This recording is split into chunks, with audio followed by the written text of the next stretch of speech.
Parents మెచ్చిన university Sankal Chand Patel university Gujarat.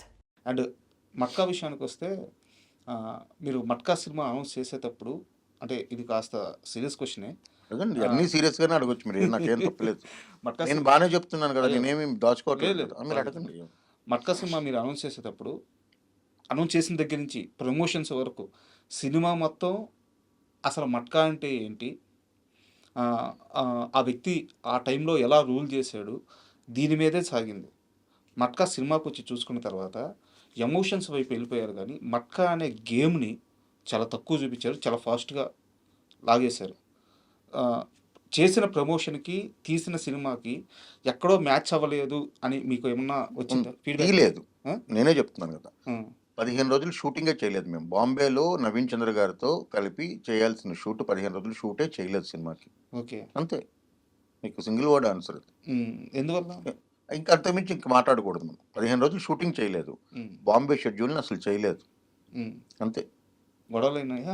గొడవలు ఏం లేవు, చేయలేదంటే చాలా రకరకాల పరిస్థితులు, ఎవరిని ఇందులో తప్పడానికి ఏం లేదు, చేయలేదు అంతే. తర్వాత టైం లేదు, సరే అది సెట్ చేసే ఇది ఉన్నప్పటికీ అంటే మీకు మళ్ళీ మట్కా మీరు చూడండి, ఫస్ట్ హాఫ్ అంతా కూడా మీకు ఎక్కడ ఫస్ట్ హాఫ్ వరకు మీకు 1% కూడా ఫ్లా ఉండదు, కరెక్ట్ ఉంటుంది. సెకండ్ హాఫ్ని ఎడిట్ చేయడానికి కూడా టైం లేకుండా అయిపోయింది. 22 డేస్లో పోస్ట్ ప్రొడక్షన్ అయిన సినిమా అది, మీరు నమ్ముతారా? అది post production including dubbing, sound effects, re recording, balance ఉన్న పాటలు, ప్యాచ్ వర్క్లు, ఫైనల్ మిక్సింగు, అన్ని భాషల డబ్బింగు 22 రోజుల్లో జరుగుతుంది. మీరు సినిమా తెలిసిన ఎవరికి చెప్పినా ఆ సినిమా స్పాన్కి 22 రోజుల్లో అది జరుగుతుందా లేదని మీరు అడగండి. చేయాల్సి వచ్చింది. ఎందుకు అంటే అమెజాన్కి ఆ డేట్కి ఇవ్వకపోతే కుదరదు అని. అది నా ప్రాబ్లం అయితే కాదు, బట్ నేను అది నా తాలూకు రిగ్రెట్ ఏంటంటే నేను దాన్ని రెసిస్ట్ చేసి ఉండాల్సింది. బట్ అక్కడ ఏంటంటే ప్రొడ్యూసర్ గురించి ఆలోచిస్తాం. ఇప్పుడు సపోజ్ అమెజాన్కి ఆ టైం కనుక మనం ఇవ్వలేదు అనుకోండి, ఒక 5 కోట్లో 6 కోట్లో వాళ్ళు మైనస్ చేస్తారు మనకి ఇవ్వాల్సిన డబ్బులు. సో అది 5 కోట్ల నష్టం ప్రొడ్యూసర్కి ఉండకూడదన్న దీని మీద వెళ్ళాల్సి వస్తుంది. సో అది యాక్చువల్గా ఏంటి, మొదలుపెట్టిన తర్వాత 100 రోజుల్లో సినిమా అయిపోయింది. నేను ఇప్పటిదాకా ఏ సినిమా కూడాను మొదలుపెట్టిన తర్వాత ముగించడమే నాకు తెలుసు. 2 సంవత్సరాలు చేసిన సినిమా అది ఒక్కటే, మట్కా. నేను ఎప్పుడు అలా చేయలేదు, నాకు అది ఆ ఫిల్మ్ మేకింగ్ మీద ఇంట్రెస్ట్ కూడా లేదు, ఎప్పుడూ చేయను అలాగా, నా ఫ్యూచర్లో ఎప్పుడు కూడా అలా చేయను. సో అంటే ఆ టైప్ ఆఫ్ ఫిల్మ్ మేకింగ్ 2 సంవత్సరాలు ఒక సినిమా తీయడం అన్నది నేను చేయలేను, మిగతా వాళ్ళు ఎవరు ఎలాగైనా చేసుకోండి, నాకు రాని విద్య అది. ఒక ఎమోషన్తో సినిమా మొదలుపెట్టినప్పుడు అందులో ఉండే యాక్టర్లు కానీ టెక్నీషియన్స్ కానీ ఆ ఎమోషన్తో మొదలుపెట్టి ఆ ఎమోషన్తో ముగించాలి సినిమాని. సో ప్రతిరోజు ఆ సినిమాలో ఉండాలనుకుంటాను నేను. సో షెడ్యూల్ బ్రేక్స్ అంటే ఏం రావాలి, ఒక లొకేషన్ నుండి ఇంకో లొకేషన్కి మనం వెళ్తున్నాము, ఆ లొకేషన్ నుండి ఇక్కడ ఖాళీ చేసి ఇంకో లొకేషన్కి వెళ్ళి అక్కడ సెటిల్ అయినదే షెడ్యూల్ బ్రేక్ ఉండాలి. లేదా సినిమాకి అవసరమైన ఏవైనా ప్రిపరేషన్స్ కోసం, అంటే సెట్ వేయడం గురించో లేకపోతే ఇంకోటో ఉండాలి, అంతే.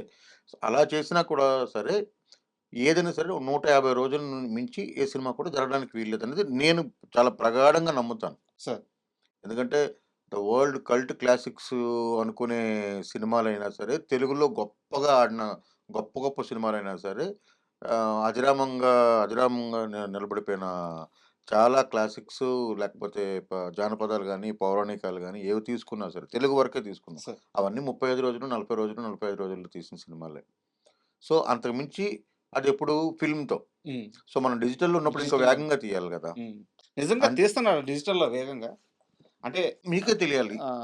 డైరెక్టర్స్కి ఆ కన్విక్షన్ ఉంటుంది, నాకు ఏ షాట్ కావాలి. నేను ఎవరి గురించి అలా మాట్లాడను, అంటే నాకైతే ఉంటుంది, నాకు మీరు అడగొచ్చు. నేను ఎప్పుడు నా అందరు ప్రొడ్యూసర్లతో మీరు మాట్లాడొచ్చు, నా అందరు ఎడిటర్లతో కూడా మాట్లాడొచ్చు.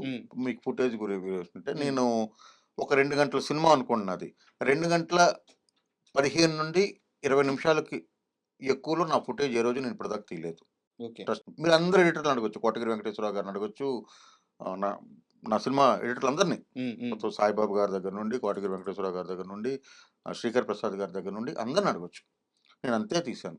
ఎప్పుడు నాకు ఏ షాట్ కావాలి ఎంత కావాలనేది నాకు తెలుసు. దానికి నాకు ఆదర్శం పూరి గారు ఫిల్మ్ మేకింగ్ని. పూరి గారు నేను ఎప్పుడు ఒకేసారి కలిశాను, పలాసా ఒక దీనికి టీజర్ రిలీజ్ కోసం కలిశాను తప్ప, పూరి గారికి తెలియకుండా పూరి గారి సెట్లో నేను ఒక 3-4 సార్లు పూరి గారిని అబ్జర్వ్ చేశాను. అంటే నేను విజిటర్గా వెళ్ళి, నా ఫ్రెండ్ ఉండేవారు ఆయన దగ్గర పనిచేసిన, ఆయన ద్వారా వెళ్ళి పూరి గారిని నేను అబ్జర్వ్ చేసింది ఉంది నాకు. సో నాకు అది ఆయన ఇన్స్పిరేషన్. సో మీ గురించి అని కాదు, వేరే వ్యక్తి గురించి అని కూడా కాదు. జనరల్‌గా చెప్పండి. ఇప్పుడు చాలామంది డైరెక్టర్స్ ఏ షాట్ తీస్తున్నాము, ఏ ఫ్రేమ్ పెడుతున్నాము అని క్లారిటీ ఉండదు. ఒక 4 కెమెరాలు పెట్టేస్తారు. తీసిందే మళ్ళీ తీస్తూ ఉంటారు. సో ఎడిటర్‌కి ఆ రష్ అంతా తీసుకొచ్చి ఎడిటర్ ముందేస్తారు. దాన్ని ఎడిటర్ ఫైనల్ చేసుకోవాలి. తీరా చూస్తే cinema shoot number of days పెరిగిపోయి ఉంటాయి. రష్ పెరిగిపోయి ఉంటుంది. వర్క్ ఎక్కువైపోద్ది. సో ఈ సమస్య ఎందువల్ల వస్తుంది? సినిమా మీద డైరెక్టర్స్‌కి సరైన పట్టు లేకపోవడం వల్ల, లేకుంటే నేను ఇంకా మంచిగా ఇవ్వాలి అన్న ఒక అత్యుత్సాహం వల్ల, దేనివల్ల జరుగుతుంది ఇది? నేను ఎవరి షూస్‌లోనూ కాలు పెట్టేది చెప్పలేను. జనరల్‌గా వెరీ అడుగుతున్నా. హానెస్ట్‌గా. జనరల్‌గా బట్ అడుగుతున్నా. నాకెప్పుడు ఆ సమస్య రాలేదు కాబట్టి నేనేమనుకుంటున్నానంటే, మేబీ ప్రాపర్‌గా వాళ్ళు ప్రిపేర్ అవ్వకపోవడమే కావాలి. అంటే ఇదే కావాలి, ఇంత తీస్తే చాలు, పేపర్ మీద ఉన్నది వస్తే చాలు అనుకోవడం అయినా ఒకటి కావాలి. లేదు వేరే వేరే ప్రాబ్లమ్స్ ఉండుండొచ్చు. ఎందుకంటే నేనిప్పుడేమి 50, 100 సినిమాలు తీసినవాడిని కాదు. నేను తీసినవి 6 సినిమాలు. 6 ప్రాజెక్టులు నాకు మొత్తమే. బట్ ఈ 6 ప్రాజెక్టుల్లో నాకెప్పుడు అంటే నేను అందరు కొత్తోళ్ళతో తీసిన 'పలాస' అవ్వచ్చు, ఒక పెద్ద హీరోలైన సుధీర్ గారు, వరుణ్ గారితో తీసిన ఆ 2 సినిమాలవ్వచ్చు, 'కళాపురం' లాంటి అంటే డిఫరెంట్ ఆర్టిస్టులని అందరిని, సత్యం రాజేష్ గారు, మిగతా వాళ్ళు అందరిని పెట్టి తీసిన సినిమా కావచ్చు. ఎందులో కూడా నాకు ఆ ఇబ్బంది లేదు. ఎందుకంటే నేను 'పలాస' 42 రోజుల్లో తీశాను. 'శ్రీదేవి సోడా సెంటర్' 57 రోజులు, 57 days working days I'm talking about. Sir. Okay. 'Kalapuram' అనేది 30 రోజులు ఎగ్జాక్ట్‌గా. 'మట్కా' తాలూకా వర్కింగ్ డేస్ 75, 78 యాక్చువల్‌గా. సారీ, గ్యాప్స్ ఎక్కువ. 78 2 సంవత్సరాలు చేయడం అనేది తప్పు అంటున్నాను నేను. దానికి 1000 కారణాలు. అది ఇప్పుడు గతంతో కూడడం వల్ల ఏమీ రాదు మనకి. బట్ ఒక్క క్వెషన్ దాని గురించి. చెప్పండి. వరుణ్ గారి సపోర్ట్ ఎలా ఉండేది? వరుణ్ గారి సపోర్ట్ ఉంది కాబట్టి ఆ సినిమా పూర్తయింది. లేకపోతే ఎలా అవుతది? వరుణ్ గారు 200% సపోర్టివ్. వరుణ్ గారితో అసలు జీరో ప్రాబ్లమ్ ఆయనతో. ఆయన చేశారు కాబట్టే అది కుదిరింది. అంటే ఎప్పుడు 2 సంవత్సరాలు ఒక హీరో కూడా లాక్ అవ్వడం కరెక్ట్ కాదు కదా! అంతే కదా!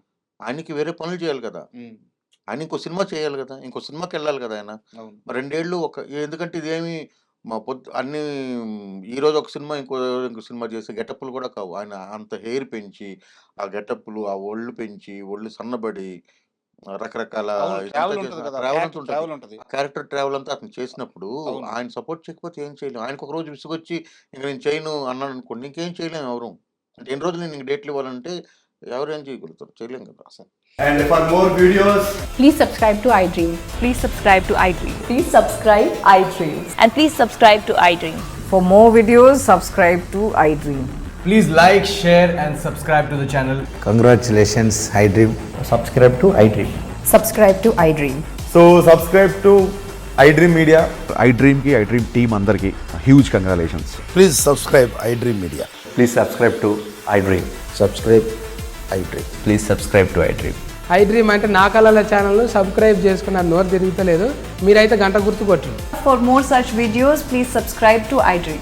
Subscribe to iDream. Please subscribe to iDream. Please subscribe iDream Media. Please do subscribe to iDream. Please subscribe to iDream Media. For best entertainment and information, please subscribe iDream. And don't forget to subscribe to iDream.